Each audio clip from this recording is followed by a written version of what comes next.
Nuove opportunità per le aziende anche veronesi? Certo, noi abbiamo fatto un po' il focus questa sera sui prodotti agroalimentari e sull'agricoltura veronese in particolare. L'agricoltura che sta vivendo da una parte dei chiari, dall'altra parte degli scuri, ma che comunque è un'agricoltura molto attiva. Abbiamo più di 15.000 aziende presenti nella provincia di Verona nei settori tradizionali, quelli dell'ortofrutta in particolare, del tabacco, dell'olio, comunque del vino, e quindi sicuramente assieme all'industria agroalimentare per il Veneto la prima provincia in assoluto per produzione.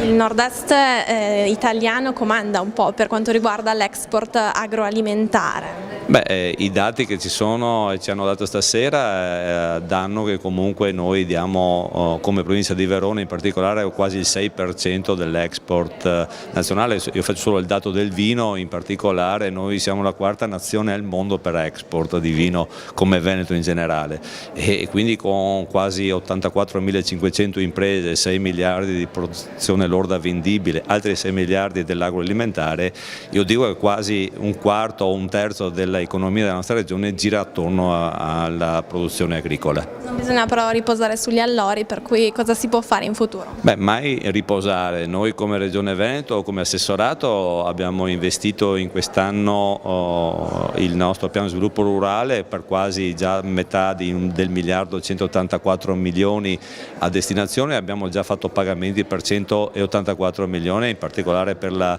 provincia di Verona abbiamo già destinato 96 milioni di investimenti, quindi noi siamo presenti con gli investimenti europei, siamo la prima regione per piano di sviluppo rurale, per spesa nel piano di sviluppo appunto dei fondi europei, abbiamo una media superiore addirittura a quella europea. Ci sono tante regioni d'Italia che non sanno ancora dove sono questi fondi. Abbiamo anche dato e pagato la PAC e le anticipazioni, quindi assistiamo le nostre imprese in maniera puntuale e particolare. In tema di sostenibilità, visto che si parla di entrambi, la Regione cosa sta facendo? Guardi, i temi della sostenibilità sono importanti. Noi abbiamo per primi anche ammesso una DGR che appunto prevede un minor uso dei fitofarmaci in agricoltura, un minor uso anche dei disarbanti nelle aree pubbliche.